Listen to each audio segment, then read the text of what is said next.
Hello students, education with Suparna চ্যানেলে তোমাদের সকলকে স্বাগত।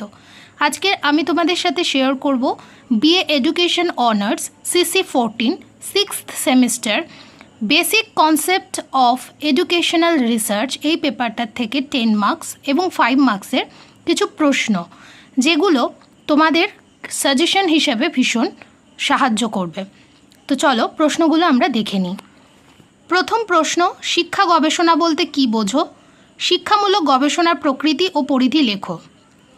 2 নম্বর, নমুনা চয়ন বলতে কী বোঝো? সম্ভাবনাযুক্ত এবং সম্ভাবনাহীন নমুনা চয়নের পার্থক্যগুলি আলোচনা করো।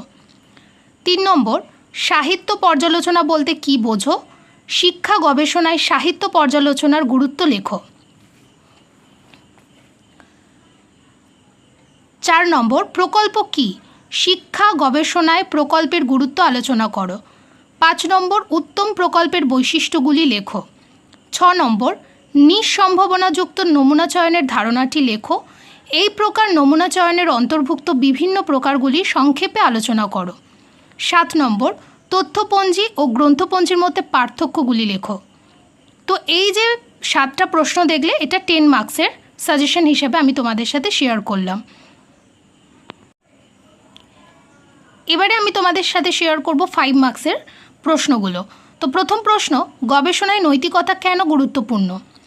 নেক্সট, শিক্ষা গবেষণার বৈশিষ্ট্যগুলি লেখো। তারপরে 3 নম্বর হচ্ছে উত্তম নমুনার বৈশিষ্ট্যগুলি লেখো। 4 নম্বর, প্রকল্পের ধারণা দাও। 5 নম্বর, সমগ্রক ও নমুনা বলতে কী বোঝো? 6 নম্বর, তথ্য সংগ্রহের বিভিন্ন প্রকার সাধনীগুলি কী কী?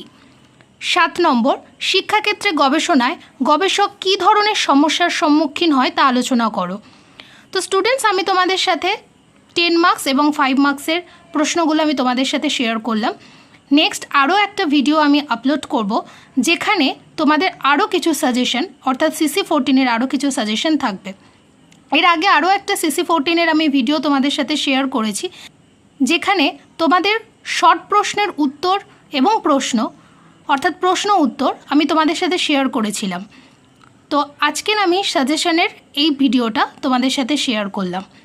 তো তোমরা এই প্রশ্নগুলো খাতায় লিখে নাও কিংবা স্ক্রিনশট নিয়ে নিতে পারো।